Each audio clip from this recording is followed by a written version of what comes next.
Good morning, everybody, and a happy Wednesday morning to you. As is typical, there is a lot to cover. Let's jump in and get there, shall we? Let's go. We're starting this morning with Prince William. He was out selling The Big Issue again.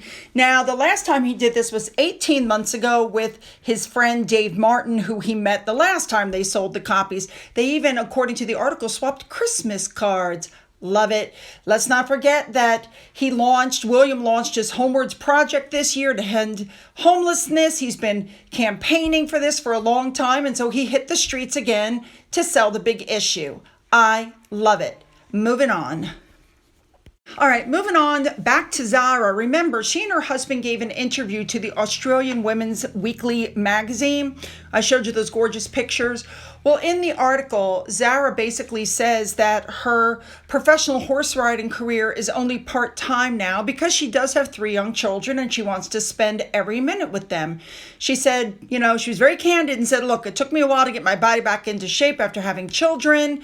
Having children is a shock to your system, but now that, she's ready to ride, she can't because she has 3 young children. But I think all parents do that, but I love to hear her say it. Moving on.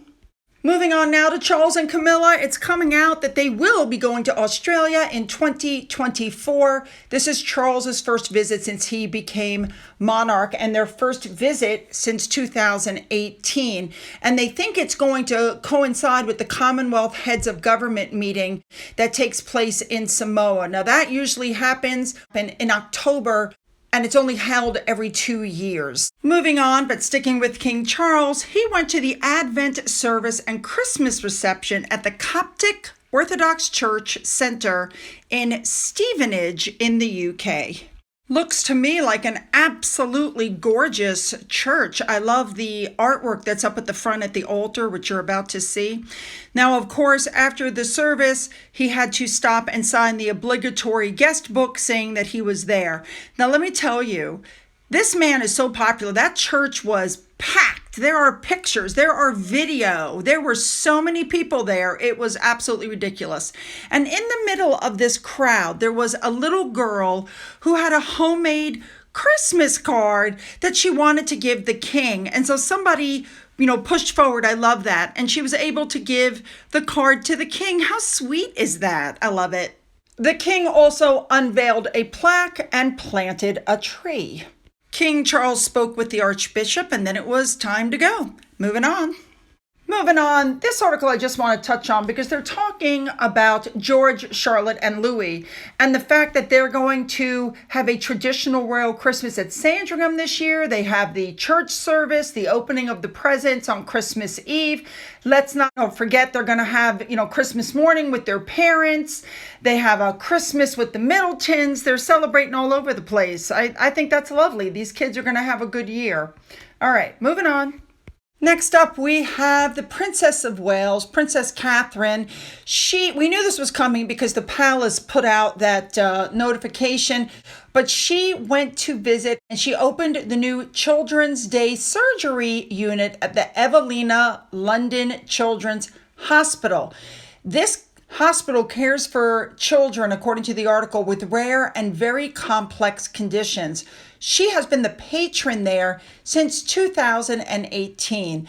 She looks absolutely gorgeous in her blue outfit. The designer is Sarah Burton for Alexander McQueen. That's the same person, by the way, who did her wedding dress. So they took her on a tour of the facility that's supposed to mimic what happens to a child when they come in for surgery. Now, they are calling her the kid's princess because she works with children all the time. She sat down to talk with other parents. There's this one woman whose daughter was there. She was very, very emotional. And of course, Catherine just leaned over the way she does and she gave a hug. That was very unscripted. You know what I'm saying? It was just a moment. That's what she does. But she also did sit down with other parents and discuss with them the different things that their children are going through, the surgeries, why they're there at the hospital. And you can just tell from the look on her face that she was listening very ardently to everything that they were saying. Catherine was shown some artwork that this child did, called it fantastic, and come to find out the little girl's father had died a few years earlier.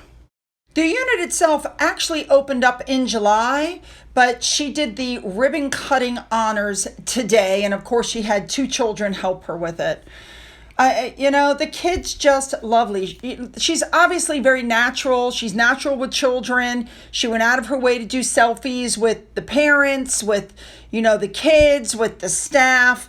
This was typical for her. She was, nice. She was able to sit down with the kids. She was complimenting them on their artwork. This is Catherine. This is who she is.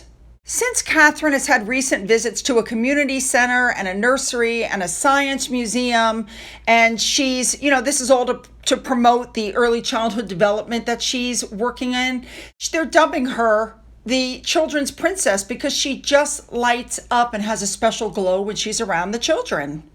As her visit started to come towards the end and she got done taking pictures and dealing with everybody, she went to get this beautiful, gorgeous bouquet of flowers.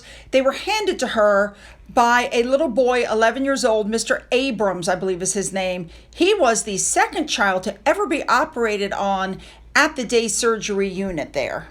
I would have to say, all in all, this visit was an absolute success, especially when you consider what is going on. We all know what's happening.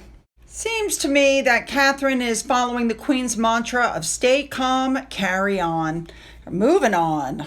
Moving on to Prince Harry now. It's being reported that he is in High Court, London's High Court, Tuesday morning because he's doing his 3-day case. Remember, this is his appeal to get UK protection back for his family. Now, this man, who everybody's saying he and Meghan are worth $100 million for whatever reason, he doesn't want to pay for his own security. He wants the UK public to pay for his own security. And if he gets IPP status back, then the United States has to pay for his security.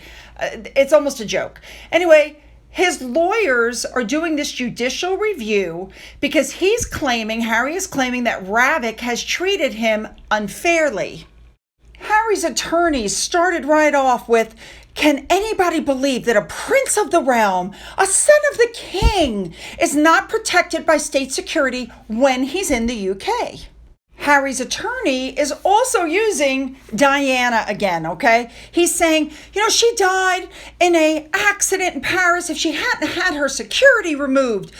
Totally forgetting the fact that Diana's security was removed at her request. She wasn't wearing a seatbelt and the driver of her car was heavily intoxicated and speeding. No. That's not the problem. The problem is they removed her security. For those of you who are unaware, the opening arguments are all you're going to get because the case is going to be held in private over privacy concern. The judge said, for obvious reasons, information on such matters usually remains confidential. He said if it became generally known, the effectiveness of the security measures could be compromised. Well, Harry told everybody about the layout in the palace. I'm sure everything going on here will come out too because he'll leak it.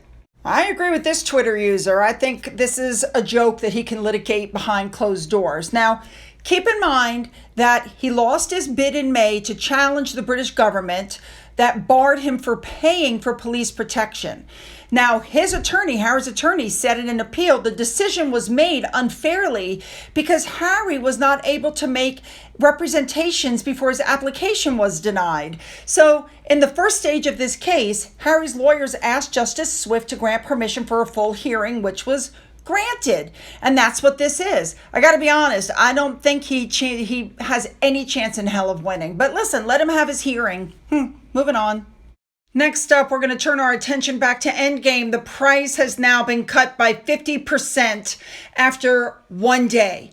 People are not buying this book. So everybody's talking about, it's, going to the bank with this. I'm afraid not. It's dropped out of Amazon's top 100 list. It's falling frantically and nobody is buying it. They're even pulling it out of the shop windows. So his little trick that I think he did to get it sold is backfiring. A blind item came out that said that this was absolutely Omid's idea, and now that bridges have been burned, he's going to turn on Harry and Meghan. That would be something to see. I'd like to see that. Moving on.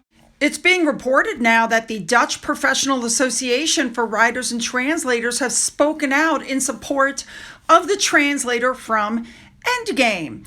And we know what Omid's thing was. Omid's whole deal was to start the racial, riot stuff again. It's all racial. It's racism, even though Harry and Meghan themselves said it wasn't. I've told you before, and I believe that they absolutely had their hand in on this book because they didn't get what they wanted, which is why Omid Scobie spent the entire book picking on every little grievance or complaint that they've had in the last 2 years. Now, since the whole family was out, we knew Harry and Meghan were going to do something because that's what they do. They always, and even Omid put it in his book, that they always try to do something to counter whatever the royals are doing. And this is a perfect example. So Meghan was papped again in a parking lot by Dial-A-Pap Backgrid, okay? And the pictures were taken on Monday and held and then released to, counter whatever the royal family is doing. Everybody knew exactly what she was wearing, what they cost. Her sunglasses were $400. Her sneakers were $100. It's the typical, pap walk. Look at me. I have to try to pull attention away from the royal family.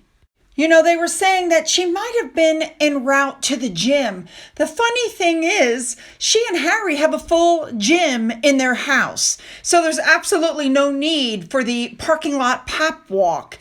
This is typical. It was put out. They knew Catherine was going to be out doing something today. I don't believe they knew about King Charles or what William was doing, but the thing was put out by the palace letting everybody know what Catherine was doing today. And so, of course, she did the obligatory pap walk and they held the photos to be released at just the right time to try to steal the attention, which again is something that Omid said in the book that they do on a regular basis.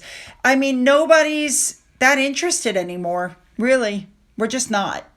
All right, you guys, you know what to do. Put those comments down, make them good. Don't forget to hit the like button and the subscribe button. If you're already subscribed, double check, make sure you're still subscribed. If you've donated to my coffee fund, thank you so much. And as always, you guys, have a great day.